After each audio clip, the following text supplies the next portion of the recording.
හයි අයිබෝන් හැමෝටම සතුට පිරුණු සුන්දර දවසක් වේවා කියලා ප්‍රාර්ථනා කරනවා මං හැමෝටම. ඉතින් මගේ YouTube channel එකට ඔයාලව ආදරයෙන් පිළිගන්නවා. අද මං අරගෙන ආවේ නම් පොඩි වීඩියෝ ක්ලිප් එකක් පුතා එක්ක මගේ හවස්කරුව ගෙවෙන්නේ කොහොමද කියලා. ඉතින් එයාට බයිසිකල් පදින්න ඕන කියලා පොඩ්ඩක් මම හවස එළියට ගත්තා එයාට සෙල්ලම් කරන්න. එයා ඔය සෙල්ලම් කරන වීඩියෝ ටික තමයි ඔයාලා දකින්නේ. එයාට ටිකක් වෙලා එළිය සෙල්ලම් කරන්න දීලා මම ඉක්මනට මෙයාව ගෙට ගත්තා. මොකද මේ දවස්වල මදුරුවෝ ඉන්නොන්ද වැඩි වෙලා එළිය තියාගන්න බයයි.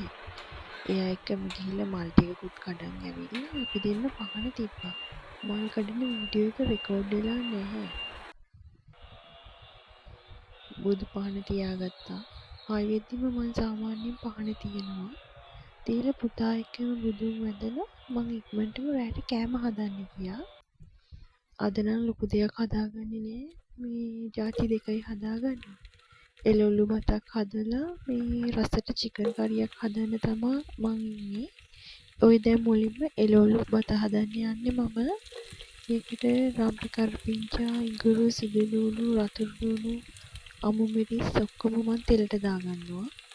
දාලා චුට්ටක් සුවඳ එනකොට ඒකට කෑලි මිරිස්, ලුණු, විශේෂයෙන් සීනි ටිකක් දාගන්නවා. දාලා ඒ ටික හොඳටම කලවම් කරගන්නවා. කලවම් කරලා ටිකක් රන් පාට වෙනකන් වගේ බැදෙන්න දෙන්න ඕනේ.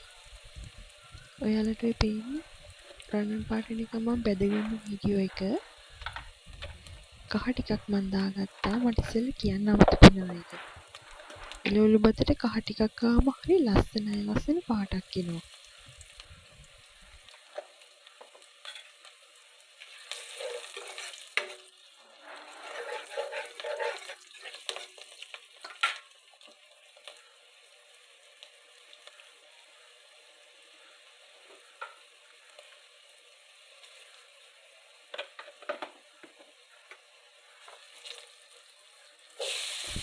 මම දැන් එකතු කරගත්තේ හීනට කපාගත්ත බෝන්චි වෙට් කරගත්ත කැරටුයි.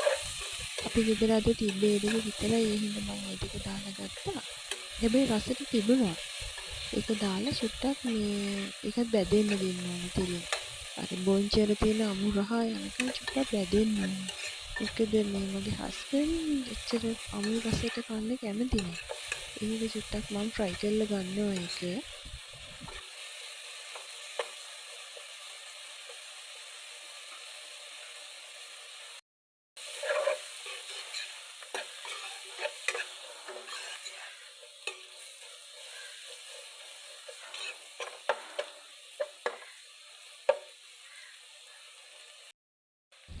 ඒක විනාඩි 3-4ක් ටෙම්පරාදු වෙන්න ඇරලා සුදු බත් දාලා කලවම් කරලා ගන්න තියෙන්නේ. එච්චරයි.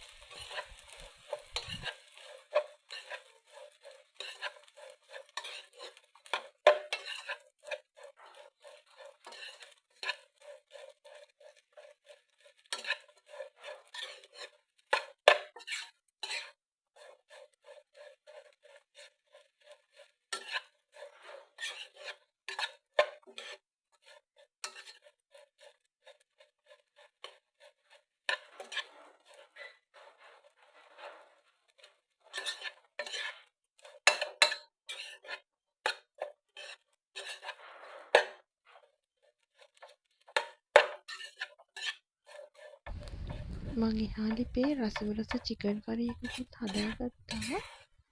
දැන් ඉතින් කන්න තමයි තියෙන්නේ. හොඳටම බඩගිනි. හස්බන්ඩ් ගෙදර ආවා. අපි දැන් කෑම කන්න තමයි නැස්ති වෙන්නේ.